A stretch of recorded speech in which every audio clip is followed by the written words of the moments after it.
Hello दोस्तों, कैसे हो आप सभी।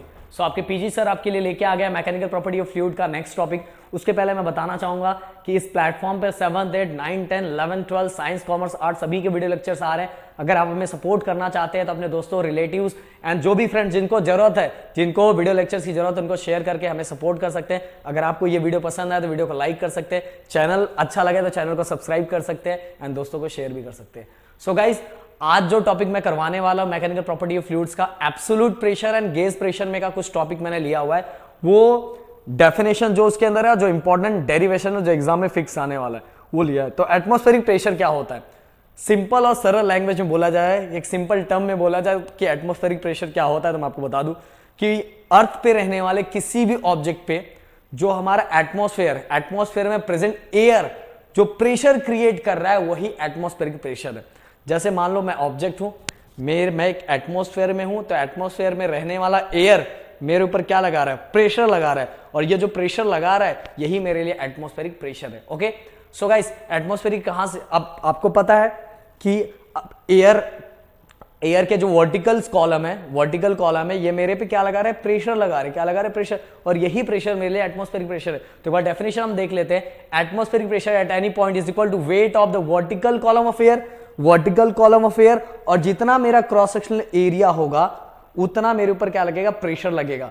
कहां से कहां तक, स्टार्टिंग पॉइंट टू कहां तक, extending to top of the earth atmosphere, जहां तक अर्थ का एटमॉस्फेयर होगा, इतना सारा प्रेशर मेरे ऊपर लगेगा, इतना सारा प्रेशर मेरे ऊपर एटमॉस्फेयर लगा रहा है। ये सोचा होगा आपने, सोचा नहीं होगा तो अब सोच लो। तो atmospheric pressure at any point is equal to weight of the vertical column, okay, vertical column of air of unit cross sectional area starting from that point to extending to top of the earth atmosphere, जहां तक अर्थ का atmosphere है वहां तक लगेगा। तो ये आपको एटमॉस्फेरिक प्रेशर हो गया। और atmospheric pressure guys, simple language में आपको बताना चाहूंगा एटमॉस्फेरिक प्रेशर क्या होता है। तो मैं आपको बता दूं कि अब मान लो कहां ज्यादा होता है, तो आप खुद ही बता सकते हो कहां ज्यादा होता है। अब मान लो ये ऑब्जेक्ट है, ये अर्थ सरफेस पे, अब आपको पता है starting point two ending point तक, जहां तक एटमॉस्फेयर एंड होना है, वहां तक का जितना भी एयर है उतने एयर का वेट हमारे ऊपर क्या क्रिएट करेगा, प्रेशर क्रिएट करेगा। तो सिंपल सी बात है, यहां जो अर्थ पे रहेगा उस पर प्रेशर बहुत ज्यादा होगा, मैक्सिमम प्रेशर होगा। और वही अगर मैं यहां पहुंच जाऊं तो यहां देखो एयर कम हो गया, इसके कंपैरिजन में इतना सा ही एयर है, तो एयर का वेट भी कम हो गया, तो इस पे लगने वाला प्रेशर भी क्या हो जाए, कम हो जाएगा। तो जैसे जैसे हम ऊपर बढ़ते जाते हैं वैसे वैसे एयर का प्रेशर क्या होता है, डिक्रीज होने लगता है। तो atmospheric pressure is maximum on the surface of the earth, that is sea level, and goes on decreasing as we go above earth surface. जैसे जैसे डिक्रीज होने लगता है, जैसे जैसे हम अर्थ के ऊपर बढ़ने स्टार्ट करते हैं। और मैक्सिमम कहां होता है, सी लेवल पे। और सी लेवल पे रहने वाले, कभी कभी आ सकता है एमसीक्यूज में आ सकता है कि सी लेवल पे रहने वाले एटमॉस्फेरिक प्रेशर को हम नॉर्मल एटमॉस्फेरिक प्रेशर बोलते हैं। क्या बोलते हैं, नॉर्मल एटमॉस्फेरिक प्रेशर बोलते हैं। ओके, सो गाइस, अगर आपको फिर से बताया, अगर आपको ये नोट्स चाहिए तो डिस्क्रिप्शन में टेलीग्राम का लिंक दिया हुआ है, इसको ज्वाइन कर सकते हो, क्योंकि हर क्लास के लिए सेपरेट हमने टेलीग्राम चैनल बनाया हुआ है। सो गाइस, अब चलते हैं आगे। अब आएगा हमारा derivations. Okay, derivation guys, simple सरल भाषा में हम आपको ये समझाएंगे ये डेरिवेशन में दिया क्या है। ये डेरिवेशन देखो, इसके पहले भी हमने प्रेशर फाइंड किया था जिसका H रो G आया था, इसके पहले का वीडियो, अगर आपने देखा नहीं तो देख लो। अब इसमें क्या होगा कि हम एक टैंक लेंगे, उस टैंक के अंदर हमने देखो लिक्विड फिल्ड किया और यहां लिक्विड हम वाटर ले रहे हैं, और इसके अंदर देखो एक इमेजिनरी सिलेंडर, इस टैंक के अंदर हमने एक इमेजिनरी सिलेंडर बनाया हुआ है। ऐसा सोचा है कि इसके अंदर, इस वाटर के अंदर एक सिलेंडर है, और ये सिलेंडर का जो पोजीशन है ये मिडल पोजीशन है, मतलब इसके ऊपर कुछ वाटर है और नीचे भी कुछ वाटर बचा हुआ है, तो ये मिडल पोजीशन पे है। तो मिडल पोजीशन पे है तो इसके ऊपर प्रेशर क्या लगेगा वो हम फाइंड करेंगे। फिर इसके बाद दूसरे कंडीशन में हम फाइंड करेंगे कि depth at d below the surface of liquid, मतलब ये सिलेंडर हम यहां लेके आएंगे और यहां से ये सरफेस से, लिक्विड के सरफेस से डेप्थ डी पे प्रेशर क्या लगेगा, मतलब नीचे की तरफ अगर ये सिलेंडर यहां आ जाएगा तो उस समय प्रेशर क्या लगेगा, मैं ड्रॉ करके आपको बताऊंगा।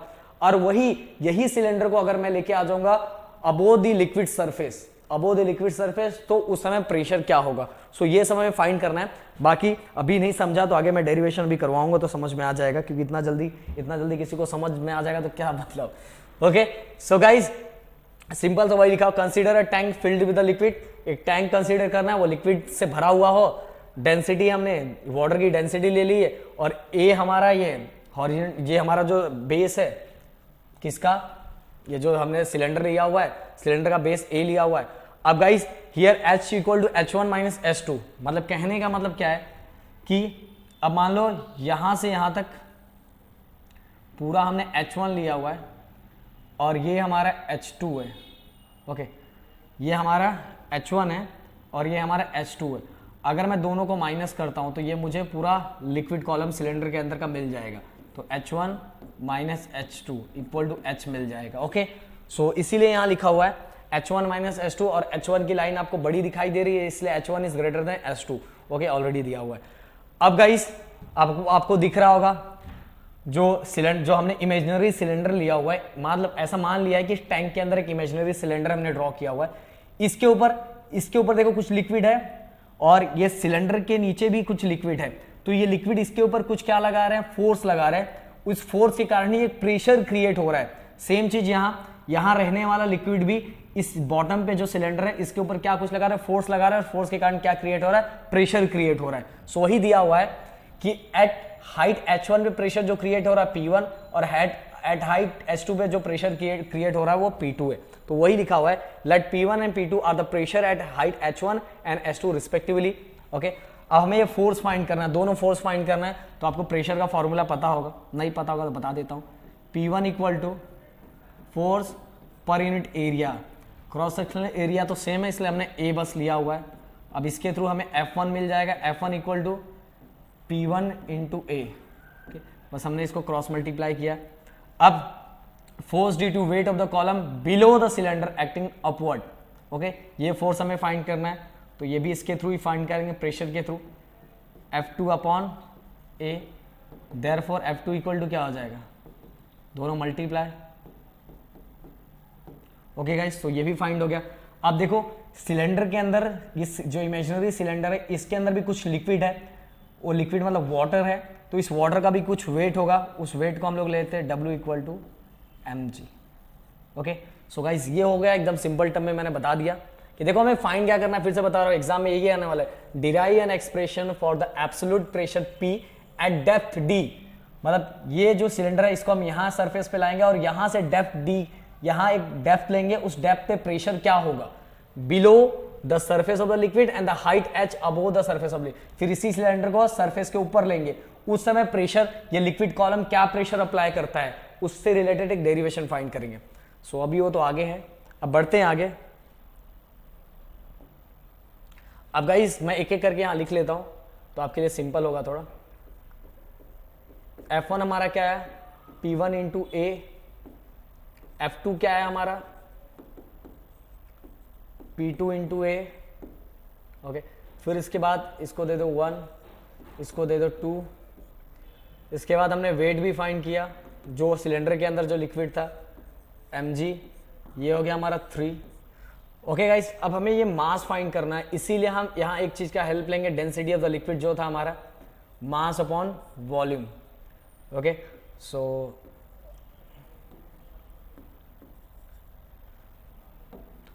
मास क्या हो जाएगा, m equal to rho into V. So v मतलब वॉल्यूम, वॉल्यूम कैसे फाइंड करेंगे, जब area multiply by height then we get volume. Okay, so ये हो गया हमारा 4th। सो गाइस यहां तक आपको समझ में आ गया, मैंने फिर से लिख दिया F1 F2 W रो m। ओके, यहां तक मुझे लगता है आपको डाउट नहीं होगा। अब आगे वाला टर्म, अब मान लो जो लिक्विड है वो स्टैटिक पोजीशन पे है, स्टैटिक इक्विलिब्रियम पोजीशन पे है। अब मैं थोड़ा पीछे आ जाता हूं तो आपको ये समझाता हूं। मान लो सिलेंडर में रहने वाला वाटर स्टैटिक पोजीशन पे है, स्टैटिक मतलब रेस्ट पोजीशन पे है, और रेस्ट पोजीशन पे कब रहेगा, जब ऊपर से लगने वाला फोर्स और नीचे से लगने वाला फोर्स दोनों बैलेंस होगा, तो अंदर का लिक्विड क्या हो जाएगा, स्टैटिक पोजीशन पे हो जाएगा, कौन से, स्टैटिक इक्विलिब्रियम पोजीशन पे आ जाएगा। सो ऐसा हम समझते हैं कि F1, अब देखो ये फोर्स और ये mg मतलब वेट भी एक तरह का फोर्स होता है, तो ये दोनों फोर्स डाउनवर्ड डायरेक्शन में लग रहे हैं और इसको बैलेंस कौन कर रहा है, नीचे वाला फोर्स जो अपवर्ड डायरेक्शन में लग रहा है। तो ये डाउनवर्ड डायरेक्शन में F1 और mg लग रहा है और ये दोनों को बैलेंस कौन कर रहा है, ये बैलेंस कर रहा है। तो ये हम ऐसे लिखेंगे पर उसके पहले हम लिखेंगे, पहले हम कलर चेंज कर देते हैं। कौन सा कलर ले, ये लेते हैं। एज स्टैटिक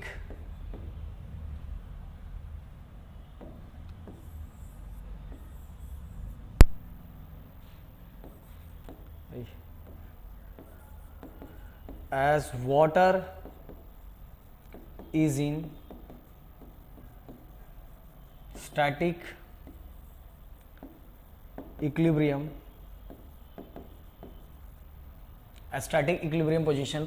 so अब स्टैटिक इक्विलिब्रियम पोजीशन पे दोस्तों तो क्या होगा, तो लगने वाले फोर्सेस बैलेंस हो जाएंगे। जब फोर्सेस बैलेंस रहेंगे तभी तो रेस्ट पोजीशन पे रहेगा, ऊपर से और नीचे से। अगर एक भी अनबैलेंस रहा तो वाटर स्टैटिक पोजीशन पे नहीं रहेगा, पर हमने सोचा कि वो स्टैटिक में, तो इसीलिए हम ऐसा ले रहे हैं। तो इसीलिए क्या हो जाएगा, अब देखो F2 किसको किसको बैलेंस कर रहा है, F1 प्लस mg। ओके, और F2 की वैल्यू हमें ऑलरेडी दी हुई है, ये देखो यहाँ देखो, P2A इक्वल टू F1 की वैल्यू कितना है, P1A प्लस m की वैल्यू भी ऑलरेडी दी हुई है यहाँ से, रो इंटू ए इंटू एच, m की वैल्यू लिख दी और आगे g। ओके, सो अब सब में से आप देखोगे a कॉमन है तो a कैंसिल हो जाएगा। यहाँ क्या बचेगा, P2 equal to P1 plus rho into h, और h के जगह पे अगर आप देखोगे h के जगह पे हमने H1 माइनस H2, और ये भी मैंने एक्सप्लेन किया हुआ है, तो h के जगह पे H1 माइनस H2 इंटू जी। सो गाइस ये आ गया। जब भी मिडल पोजीशन पे जो हमारा सिलेंडर था उसके लिए प्रेशर के लिए हमने फॉर्मूला निकाल दिया, P2 equal to P1 plus rho into H1 minus H2 into g. Okay, so guys बहुत सिंपल है। आगे वाला जो डेरिवेशन है अगर ये आपको समझ में आ गया, बस यही तो है, F1 F2 W, force 1 force 2 W, force 1 ऊपर फोर्स 2 नीचे, W बीच में, फिर इसका डेंसिटी फाइंड कर लो क्योंकि हमें m की वैल्यू चाहिए। तो बस V मतलब क्या होता है, वॉल्यूम होता है। वॉल्यूम कैसे फाइंड करें, A इंटू एच।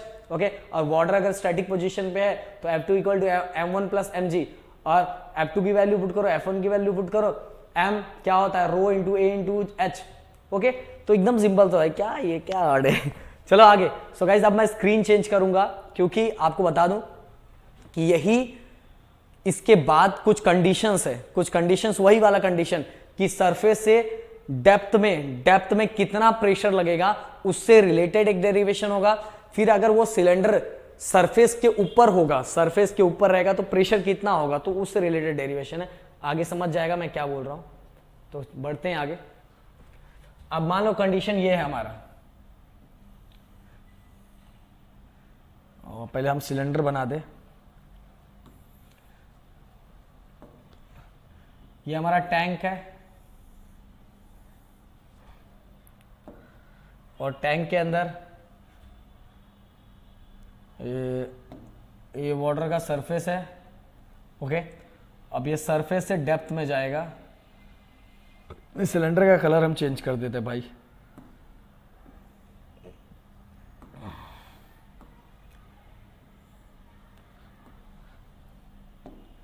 तो ये हमारा सिलेंडर है। अब देखो मैं एकदम सिंपल तरीका बताऊंगा जिससे ये डेरिवेशन आपके लिए एकदम सिंपल हो जाए। इतना कंफ्यूज हम नहीं करेंगे, हमें पता है कि 12 के बच्चे हो। तो इसके अंदर पानी है,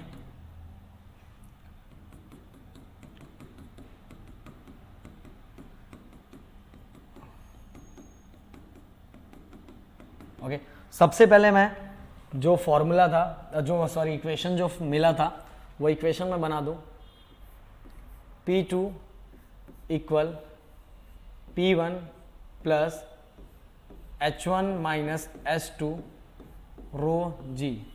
देख लो यही था,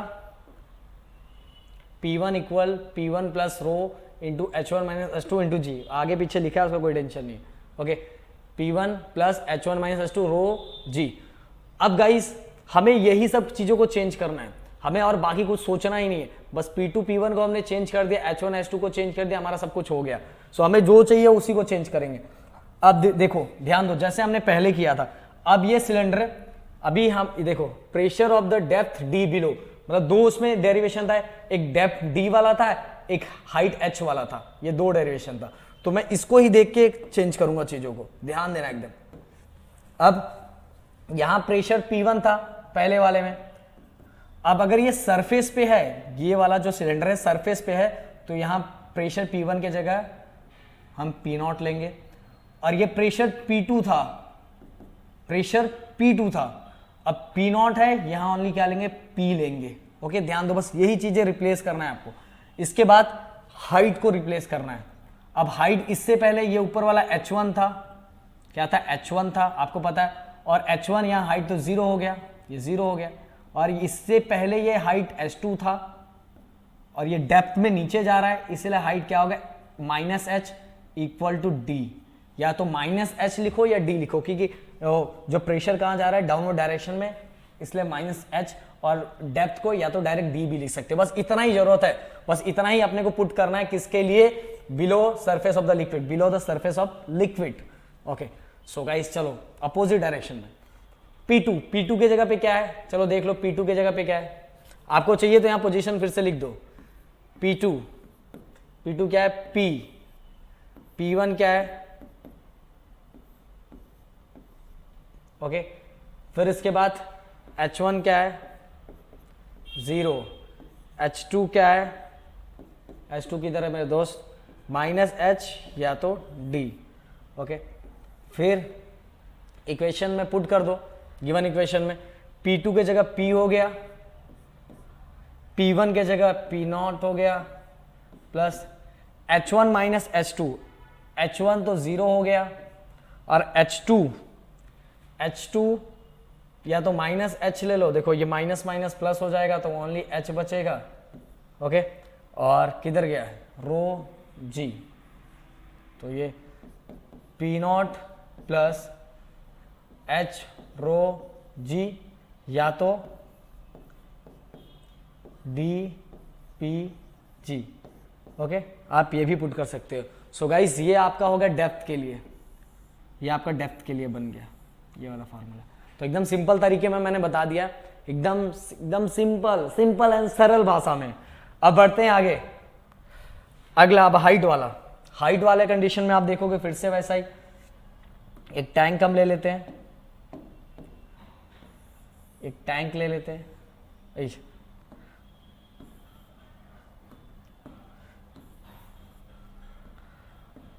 टैंक हम ले लें, हमने एक टैंक लिया, टैंक के अंदर ये लिक्विड है, ये पूरा लिक्विड भरा हुआ है, बट इस बार हमारा जो सिलेंडर है, इमेजिनरी सिलेंडर है, above the surface of water है, above the surface of water है, मतलब यहां से है, मतलब एयर में है। ओके, सो गाइस, अब वैसे ही सोचो, कुछ चेंज नहीं करना है, सोचना वैसे ही है। फॉर्मूला याद कर लो, वाला फॉर्मूला क्या था, वो वाला फॉर्मूला याद करो, P2 इक्वल P1 प्लस रो H1 माइनस H2G। ओके, याद कर लिया। अब हमें यही सब चाहिए और कुछ नहीं चाहिए, और अब ज़्यादा सोचना ही नहीं है। पहले देख लो यहाँ क्या था, यहाँ वाला जो हमारा प्रेशर था वो P1 था, ये था हमारा P2 था, ये H1 था, ये H2 था, बस इसी को आप रिप्लेस करना है। P2, अब ध्यान दो अब P2 का है, बॉटम पे है, P2 बॉटम पे है, ध्यान से सुना, P2 बॉटम पे है, तो ये हो जाएगा P0, और P1 इक्वल टू क्या हो जाएगा, P हो जाएगा। ओके, अब P1 इक्वल टू P हो जाएगा। अब H2 इक्वल टू 0 है, क्योंकि जो भी सरफेस पे सरफेस पे रहेगा वो हाइट क्या है, 0 हो जाएगा, ये सरफेस पे रहने वाला हाइट 0 हो जाएगा। और H1 इक्वल टू क्या ले लेंगे हम, H ले लेंगे। ओके, हाइट, क्योंकि हाइट फाइंड करना है, H1 इक्वल टू H। बस इतनी सी चीजें अपने को पुट करनी, बस इतनी सी चीजें आपको बायर्ड हो गई ना, दिमाग में फिट हो गया। तो देखो, जो भी बॉटम पे हमेशा है वो हमेशा 0 है, तो नीचे वाला पार्ट हमेशा 2 ही रहता है। अगर हम ये नीचे रहता तो यहाँ वाला भी पार्ट 2 लेते थे, पर यहाँ बॉटम पे, अब ये नीचे वाला पार्ट बॉटम पे आ गया है, इसलिए P2 इक्वल टू P0 हो गया और H2 इक्वल टू 0 हो गया। बस अभी पुट करना है P2, कहाँ P2 भाई है, P2 हो गए P0, और P1 क्या है, P1 हो गए P, okay, H1 minus H2, H2 तो 0 हो गया और H के जगह ये आ गया और ये क्या आ गया 0 हो गया और G, तो फाइनल जो है वो P not P plus row H G, okay. So guys when the cylinder is above the surface of water, ये हमारा फाइनल डेरिवेशन निकल गया, ओके। सो गाइस यही था, एकदम सिंपल सा डेरिवेशन हमारे लिए, ओके। और अगर चाहिए तो इसको चेंज कर लो, ओके। इसके बारे में नेक्स्ट में बताऊंगा, बट आपको बस यही अबोव द सरफेस हो गया तो ये है, और फिर इसके डेप्थ डी के लिए इसके पहले वाला था, और एक कंडीशन था जिसका हेल्प लेके ये सब डेरिवेशन हम कर रहे थे, तो यही है आपका डेप्थ डी के लिए है, और when the cylinder is above the surface of water, तो ये फाइंड करना, बस इतना ही, ओके। सो कुछ भी ऐसा हार्ड जैसा नहीं है। अगर आपको वीडियो अच्छा लगे तो प्लीज वीडियो को लाइक कर सकते हो, चैनल को सब्सक्राइब कर सकते हैं, दोस्तों के साथ शेयर कर सकते हो। Thank you so much guys.